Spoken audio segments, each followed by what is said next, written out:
Hello guys, Excel के इस course में आपका स्वागत है। हम होम टैब कंप्लीट कर चुके हैं और मुझे उम्मीद है कि आपको एक्सेल का बेसिक आ गया होगा। अगर आप मेरे चैनल पर नए हैं तो प्लीज़ आप मेरी पहले की वीडियो ज़रूर देखें। आज की वीडियो में हम एक बहुत ही इम्पोर्टेंट टॉपिक को कवर करने वाले हैं, जो एक्सेल का एक पावरफुल टॉपिक है, सैलरी शीट। अगर आप एक्सेल यूजर किसी कंपनी में वर्क करते हैं तो पॉसिबल है कि आपको वहाँ के एम्प्लॉय का डाटा मैनेज करना पड़े, जैसे उस एम्प्लॉय का डीए क्या हुआ, एचआरए वगैरह क्या हुआ, या पीएफ ईएसआई को कैसे कैलकुलेट करें, ये सब कुछ आपको वहाँ मैनेज करना पड़ सकता है। इसके अलावा उस एम्प्लॉय की प्रेजेंट, अपसेंट, हाफ डे वगैरह कैसे काउंट करें, ये भी हम आज की वीडियो में सीखेंगे। इसके अलावा अगर आप कहीं इंटरव्यू के लिए जाते हैं तो आपसे क्वेश्चन कर सकते हैं कि बेसिक सैलरी और ग्रोस सैलरी में क्या डिफरेंस है। ये सब भी हम आज की इस वीडियो में क्लियर करेंगे। मेरा नाम है सुधा और स्टार्ट करते हैं हम आज की वीडियो। फर्स्ट मैंने क्या किया, यहाँ पर दो सेल को सेलेक्ट करके उनको मर्ज कर लिया। मर्ज करने के बाद मैंने यहाँ पर टाइप किया एम्प्लॉय नेम। मर्ज किए हुए सेल में जब हम नेक्स्ट लाइन में लिखते हैं तो ओल्ट के साथ एंटर प्रेस करते हैं, और इस तरह से मैंने यहाँ पर नेम की लिस्ट बनाई हुई है। एक्सेल ऑप्शन में नेम की लिस्ट बनाई हुई है, उस लिस्ट को मैंने यहाँ पर ड्रैग कर दिया। यहाँ पर हम लिखेंगे जिस मंथ की हम ये सैलरी शीट बना रहे हैं, वो यहाँ पर हम सितंबर की बना रहे हैं। मैंने यहाँ पर 1 सितंबर से डेट को डाला है। अब हम इसे शॉर्ट में ले लेते हैं, क्योंकि इतनी बड़ी डेट को ड्रैग करने में प्रॉब्लम होती है। हम जाएंगे नंबर ग्रुप के इस डाउन पॉइंट पर क्लिक किया, कस्टम पर हम जाएंगे और यहाँ पर मैंने 2 बार डी टाइप किया। 2 बार डी टाइप करने से क्या होता है कि यहाँ पर आपको डेट मिल जाएगी, और इस डेट को हम ड्रैग करेंगे। मैंने इस डेट को ड्रैग किया और जब आप फॉर्मूला बार में इस डेट को देखोगे तो यहाँ पर मंथ भी शो हो रहा है, ईयर भी शो हो रहा है। अब इस डेट का डे नेम निकालना है हमें। इस डेट को 1 सितंबर को क्या दिन होगा, तो उसके लिए हम लगाएंगे टेक्स्ट का फंक्शन। टेक्स्ट के फंक्शन को चाहिए डेट, कोमा, और डबल कोट में मैंने जब 3 बार डी टाइप किया तो यहाँ पर हमें शॉर्ट में डे नेम मिल जाएगा। 1 सितंबर को मंडे है और मैंने इसको ड्रैग किया। इस तरह से हम इसे ड्रैग करेंगे। अब यहाँ पर बॉर्डर लगा लेते हैं। जहाँ पर हमने कुछ टाइप किया हुआ है वो मेरा एक्टिव सेल है। कंट्रोल ए किया, इससे क्या हुआ, कंप्लीट टेबल सेलेक्ट हो गई। ओल्ट HBA किया, बॉर्डर लग गया। बॉर्डर लगाने के बाद हमें यहाँ पर क्या करना है, संडे को हाईलाइट कर लेते, क्योंकि संडे को ऑफ होता है। जो प्रेजेंट अपसेंट है वो संडे को छोड़कर लगानी है, तो मैं यहाँ पर संडे को हाईलाइट कर लेती हूँ। इसके लिए मैंने क्या किया, मैं फिर से रिपीट कर देती हूँ। इसके लिए मुझे अपनी टेबल को डे नेम से सेलेक्ट करना है। डेट को छोड़ दिया मैंने, डे नेम से टेबल को सेलेक्ट किया, और टेबल को सेलेक्ट करने के बाद हम जाएंगे कंडीशनल फॉर्मेटिंग। यहाँ से न्यू रूल पर जाना है, लास्ट लाइन को सेलेक्ट करना है, और फॉर्मूला जहाँ पर लगाते हैं वहाँ मेरा कर्सर है। जहाँ से मैंने टेबल को सेलेक्ट किया था उसके फर्स्ट सेल को सेलेक्ट करना है। फर्स्ट सेल को सेलेक्ट करने के बाद बी मेरा कॉलम है, उसके आगे से डॉलर का साइन हटाया। बाद में माउस से क्लिक करके इज इक्वल और डबल कोट में SUN टाइप किया, डबल कोट क्लोज किया। फॉर्मेट से हम कलर लेंगे फिल से, और यहाँ से मैंने एक कलर सेलेक्ट कर लिया, ओके किया और ओके किया। आप देख रहे हो कि जितने भी संडे थे वो हाईलाइट हो गए। अब हमें यहाँ पर प्रेजेंट और अपसेंट लगानी है कि कौन एम्प्लॉय किस दिन प्रेजेंट था और किस दिन अपसेंट था। बेसिकली होता क्या है कि वैसे तो हम प्रेजेंट ही रहते हैं, बाकी किसी किसी दिन अपसेंट और हाफ डे हो जाता है। तो मैंने यहाँ पर क्या किया, इस टेबल को सेलेक्ट करके और कीबोर्ड से P टाइप किया। P टाइप करने के बाद, प्रेजेंट टाइप करने के बाद कंट्रोल के साथ एंटर कर दिया। उससे क्या हुआ, सभी सेल में प्रेजेंट लग गई। मैंने यहाँ पर सेल को सेलेक्ट करके कीबोर्ड से P टाइप किया, कंट्रोल के साथ एंटर प्रेस किया।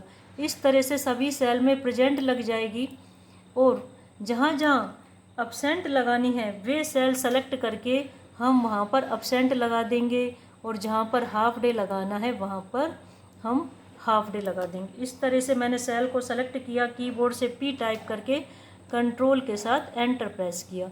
इन सेल को भी सेलेक्ट कर लेते हैं और यहाँ पर भी हम प्रेजेंट लगा देते हैं। पहले हम इस टेबल को ऑटो फिट कर लेते हैं। मैंने कंट्रोल A से इसे सेलेक्ट किया, Alt HOI किया तो ये ऑटो फिट हो गई। ऑटो फिट करके जहाँ जहाँ मुझे अपसेंट लगानी है उन सेल को कंट्रोल के साथ हम सेलेक्ट करेंगे और सेलेक्ट करने के बाद हम कुछ सेल को सेलेक्ट कर लेते हैं। कुछ सेल को हम इस तरह से कंट्रोल प्रेस करके सेलेक्ट कर लेते हैं ताकि हम अपसेंट लगा सकें। और इस तरह से मैंने कीबोर्ड से A टाइप किया और कंट्रोल के साथ एंटर किया। जो सेल मैंने सेलेक्ट किए थे वहाँ पर अपसेंट लग गई। फिर से हम हाफ डे के लिए सेल को सेलेक्ट करते हैं। कंट्रोल को मैंने प्रेस कर रखा है। इस तरह से मैंने सेल को सेलेक्ट किया और जहाँ जहाँ मुझे हाफ डे लगाना है, कभी कभी एम्प्लॉय हाफ डे भी करते हैं, तो उसके लिए मैंने यहाँ से इन सेल को सेलेक्ट किया और कीबोर्ड से जब H को प्रेस किया और कंट्रोल के साथ एंटर किया तो जो सेल मैंने सेलेक्ट किए थे वहाँ पर हाफ डे H प्रिंट हो गया।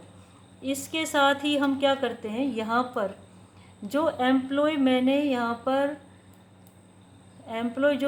पर शो किए हैं उनकी बेसिक सैलरी क्या है, उसके लिए हम एक कॉलम बनाते हैं और यहाँ पर मैंने बेसिक ओल्ड के साथ एंटर प्रेस करना है और यहाँ पर मैंने टाइप किया बेसिक सैलरी। बेसिक सैलरी क्या है, जब आपको कंपनी हायर करती है या जॉब पर रखती है तब आपको जो सैलरी बताई जाती है वो होती है हमारी बेसिक सैलरी। ये आपको आपकी पोस्ट के हिसाब से मिलती है। यहाँ पर मैंने बेसिक सैलरी को टाइप किया। किसी की सैलरी ज़्यादा होती है और किसी की सैलरी कम होती है, वो मैंने यहाँ पर टाइप किया है। इसके बाद जो नेक्स्ट सेल बनेगा वो सेल बनेगा हमारा टोटल प्रेजेंट और टोटल अपसेंट के लिए, साथ ही टोटल हाफ डे के लिए और ऑफ डे के लिए। मैंने यहाँ पर टाइप किया टोटल प्रेजेंट। इसके बाद आपको यहाँ पर डालना है टोटल अपसेंट। नेक्स्ट सेल बनेगा टोटल हाफ डे और इसके बाद जो कॉलम बनेगा वो कॉलम होगा टोटल ऑफ डे। इस तरह से मैंने यहाँ पर कॉलम बना लिए। अब टोटल प्रेजेंट कैसे काउंट करेंगे, उसके लिए हम लगाएंगे काउंट इफ़ का फंक्शन। काउंट इफ़ के फंक्शन को क्या चाहिए, जो आपका क्राइटेरिया है उसकी रेंज। मेरा क्राइटेरिया है कि इस वाली रो में P कितने हैं, मतलब प्रेजेंट कितनी है। इस एम्प्लॉय ने, जो मेरा फर्स्ट एम्प्लॉय है J, वो कितने दिन प्रेजेंट रहा, उसके लिए मैंने 1 तारीख से लेकर 30 तारीख तक की रेंज ली, कोमा डबल कोट में मैंने P को टाइप किया, ब्रैकेट को क्लोज किया और एंटर प्रेस किया। हम इस फंक्शन को ड्रैग कर देंगे, हर सेल में फंक्शन नहीं लगाएंगे। और इसी तरह से हम यहाँ पर काउंट इफ़ का फंक्शन लगाकर रेंज लेंगे। रेंज आपको बार बार लेने की ज़रूरत नहीं है। आप यहाँ से क्या कर सकते हो, फर्स्ट सेल का मेरा नाम है B3, तो यहाँ पर मैंने टाइप किया B3, माउस से क्लिक कर लेते हैं B3 और कोलन AE3। इस तरह से कोमा डबल कोट में मैंने यहाँ पर डाला अपसेंट। इस तरह से आप फर्स्ट सेल और लास्ट सेल का नेम डालकर भी रेंज को सेलेक्ट कर सकते हो। हाफ डे के लिए इज इक्वल काउंट इफ़ का ही फंक्शन लगेगा, काउंट इफ़ ब्रैकेट ओपन और यहाँ पर भी मैंने सेल का नाम डाला B3 कोलन AE3 कोमा और डबल कोट में मैंने H को टाइप किया, ब्रैकेट क्लोज और एंटर। अब इन दोनों कॉलम को हम सेलेक्ट करके कंट्रोल D कर देंगे तो भी यहाँ पर फंक्शन फिल हो जाएगा। लेकिन जो हाफ डे हैं जो हाफ डे है वो एक दिन अगर किसी ने हाफ डे किया है तो उसको आधे दिन की सैलरी मिलेगी।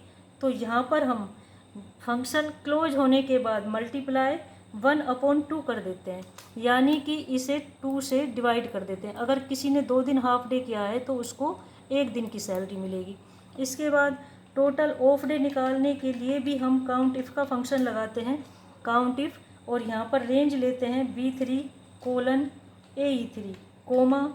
अब जो जहाँ पर संडे है वो सेल मेरा ब्लैंक है, मैंने वहाँ पर कुछ भी टाइप नहीं किया है, तो मैंने यहाँ पर डबल कोट को ओपन किया और डबल कोट क्लोज किया। अब इस फंक्शन को मैं ड्रैग कर देती हूँ। इस तरह से हम यहाँ पर ऑफ डे काउंट कर लेंगे।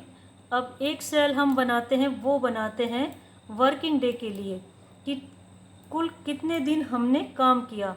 इसके बाद 1-2 सेल और बना लेते हैं आगे की कैलकुलेशन के लिए। यहाँ पर मैं टाइप करूँगी total working day, total working day, ठीक है। और इसकी कैलकुलेशन कैसे होगी, इज इक्वल, इसमें प्लस होंगे प्रेजेंट, जितने दिन आप प्रेजेंट रहे, प्लस साथ में हाफ डे, प्लस और ऑफ डे। संडे की भी सैलरी मिलती है तो मैंने यहाँ पे ऑफ डे को भी प्लस किया है, एंटर प्रेस किया। ये आपके आ गए टोटल वर्किंग डे जिसकी आपको सैलरी मिलेगी। अब्सेंट यहाँ पर काउंट नहीं होंगे। अब हमें यहाँ पर काउंट करना है कि जो ये बेसिक सैलरी थी ये 30 दिन की थी और हमने काम किया है 29 डेज, तो अब हमें सैलरी कितनी मिलेगी। उसके लिए पहले यहाँ पर हम निकाल लेते हैं per day salary. Per day salary कैसे काउंट होगी, पर डे सैलरी काउंट होगी इज इक्वल, ये जो बेसिक सैलरी है इसको हम डिवाइड करें 30 से तो हमारे पास एक दिन की सैलरी आ जाएगी। एक दिन की सैलरी आ गई। अब इस सैलरी को अब हम यहाँ पर निकालेंगे टोटल सैलरी। टोटल सैलरी के लिए हम इज इक्वल जो पर डे सैलरी है इसको मल्टीप्लाई कर देंगे टोटल वर्किंग डे से। तो ये सैलरी है जो हमें मंथ के एंड में मिलेगी। इस तरह से हम इसे यहाँ पर कॉर्नर पर जब प्लस का साइन आएगा तो इस फंक्शन को ड्रैग कर देंगे। नेक्स्ट सेल हम बनाएंगे, वो सेल हम बनाएंगे यहाँ पर अगर किसी एम्प्लॉय ने ओवर टाइम किया है। ओवर टाइम का भी सिस्टम होता है कहीं कहीं पर, तो ओवर टाइम इन आवर्स, यानी कि जो ओवर टाइम है वो घंटों में है। तो यहाँ पर हम वो खुद ही टाइप करेंगे किसी एम्प्लॉय ने कितने घंटे काम किया है। वो मैंने यहाँ पर मैनुअल डाला। और आपको अब इसकी सैलरी कैसे कैलकुलेशन करोगे, क्योंकि ओवर टाइम की भी सैलरी मिलती है, तो वो कैलकुलेशन हम कैसे करेंगे। यहाँ पर मैंने डाला over time salary. Over time salary को कैसे कैलकुलेशन करेंगे, इज इक्वल, ये जो 1 पर डे सैलरी है ये सैलरी है हमारी 8 घंटे की, तो मैंने इसको डिवाइड किया 8 से और मल्टीप्लाई कर दिया इसको ओवर टाइम से, क्योंकि ओवर टाइम हमारा घंटों में है। साथ के साथ एक बार मैं फिर से बता देती हूँ, जो ये पर डे सैलरी है एक दिन में हम 8 घंटे काम करते हैं, तो ये सैलरी हमारी 8 घंटे की सैलरी है। इसको डिवाइड किया 8 से और मल्टीप्लाई कर दिया ओवर टाइम से। इससे क्या हुआ, हमारी ओवर टाइम की सैलरी आ गई। मैंने इस फंक्शन को ड्रैग किया। नेक्स्ट कॉलम हम बनाते हैं और वो कॉलम हम बनाते हैं यहाँ पर HRA का, क्योंकि कंपनी हमें HRA भी देती है। अब HRA होता क्या है, HRA मतलब हाउस रेंट अलोनेस। अलोनेस होता है एक तरह का फ़ायदा जो कंपनी हमें देती है। तो यहाँ पर हाउस रेंट को हम कैसे कैलकुलेशन करेंगे, वो हमारी बेसिक सैलरी पर डिपेंड करता है। किसी एम्प्लॉय की बेसिक सैलरी ज़्यादा होती है तो उसको हाउस रेंट ज़्यादा मिलता है, और जिस एम्प्लॉय की बेसिक सैलरी कम होती है उसको हाउस रेंट कम मिलता है। मैंने यहाँ पर इफ़ का फंक्शन लगाया। इफ़ ये बेसिक सैलरी ज़्यादा है किससे, वो क्राइटेरिया हम डालेंगे। अगर ये बेसिक सैलरी 20,000 से ज़्यादा है, कोमा, तो उसको हाउस रेंट का 5,000 मिलेगा, कोमा, और जो इससे कम है उसको 4,000। ये मैंने रैंडम वैल्यू डाली है। जिस कंपनी में जैसा सिस्टम होगा वो इस हिसाब से तय हो जाता है। आप इस फंक्शन को ड्रैग कर दो। नेक्स्ट कॉलम बनेगा यहाँ पर, और वो बनेगा, नेक्स्ट कॉलम यहाँ पर बनेगा और वो होगा यहाँ पर डीए का। डीए क्या होता है? डीए मतलब महंगाई भत्ता। डीए मतलब डियरनेस अलोनेस, वो होता है महंगाई भत्ता जो आपको मिलता है बेसिक सैलरी पर, is equal basic salary multiply, ये बेसिक सैलरी का 2% होता है। जो हर साल महंगाई बढ़ती है तो कंपनी अपने एम्प्लॉय के खान पान में कोई कमी ना आए, उसके लिए महंगाई भत्ता कंपनी देती है, वो होता है डियरनेस अलोनेस। फिर से मैंने यहाँ पर एक कॉलम बनाया और वो कॉलम बनाया ग्रोस सैलरी का। ग्रोस सैलरी क्या होती है? ग्रोस सैलरी जो हमारी टोटल सैलरी होती है, यानी कि जितने दिन हमने काम किया और वो सैलरी हमारी कैलकुलेट हुई, उस सैलरी में हम प्लस करेंगे ओवर टाइम सैलरी को और प्लस करेंगे एचआरए को और साथ में प्लस करेंगे डीए को। इन सब से मिलके बनती है ग्रोस सैलरी। नेक्स्ट कॉलम आएगा, वो आएगा आपका पीएफ का। पीएफ मतलब प्रोविडेंट फंड। प्रोविडेंट फंड क्या होता है? ये प्रोविडेंट फंड हमारी ग्रोस सैलरी में से हर महीने कटता रहता है, और जब हम जॉब छोड़ते हैं या रिटायर होते हैं तब ये हमको एक साथ अमाउंट मिलती है, और ये अमाउंट ग्रोस सैलरी में से कटती है, और ये ग्रोस सैलरी का 12% होता है। मैंने यहाँ पर 12% लगाया, ग्रोस सैलरी को सेलेक्ट किया, मल्टीप्लाई 12%, एंटर प्रेस किया। अब इस फंक्शन को हम ड्रैग कर देते हैं। नेक्स्ट कॉलम बनेगा यहाँ पर ईएसआई का। ईएसआई क्या होता है? ईएसआई मतलब एम्प्लॉय स्टेट इंश्योरेंस, और एक कॉलम और बना लेते हैं और वो होता है salary in hand. ESI employ state insurance, यानी कि ये ग्रोस सैलरी में से हर मंथ 1% ईएसआई कटता है। जब भी कोई एम्प्लॉय का कोई हेल्थ इशू हो या एम्प्लॉय की फैमिली को कोई हेल्थ इशू हो तो कंपनी उसका खर्चा उठाती है, लेकिन वो हमारी सैलरी में से ही कटता है। नेक्स्ट कॉलम हम बनाएंगे सैलरी इन हैंड, यानी कि अब हमारे हाथ में सैलरी कितनी आएगी, सैलरी इन हैंड, और सैलरी हमारे हाथ में आएगी इज इक्वल जो ग्रोस सैलरी है उसमें से माइनस करेंगे पीएफ और माइनस करेंगे ईएसआई। ये दोनों ग्रोस सैलरी में से कटते हैं। हमारे हाथ में जो सैलरी आई वो आई 21,373 रुपये। यहाँ पर जो ये अमाउंट के बाद जो पॉइंट के बाद जो वैल्यू शो हो रही है वो पैसों में है, इसको राउंड फिगर में ले लेते हैं। मैंने इन सभी सेल को सेलेक्ट किया और नंबर ग्रुप पे जब हम यहाँ पर क्लिक करते हैं तो पॉइंट के बाद की वैल्यू यहाँ से हट जाती है। मैं इस टेबल को भी सेलेक्ट करके बॉर्डर लगा देती हूँ और Alt HOI किया मैंने, ऑटो फिट हो गई। इस तरह से देखो ये मेरी सैलरी शीट कंप्लीट हो गई। और इसी के साथ आपको सभी टॉपिक भी क्लियर हो गए होंगे, किस तरह से हम ओवर टाइम को कैलकुलेट करें, HRA, DA, PF, ESI, इन सब को कैसे कैलकुलेट करें। इसके बाद हम क्या करते हैं, फर्स्ट रो को सेलेक्ट करते हैं, कंट्रोल प्लस किया मैंने, एक रो इंसर्ट हो गई और इस रो की हाइट को हम बढ़ा लेते हैं। और यहाँ पर मैंने इन सभी सेल को सेलेक्ट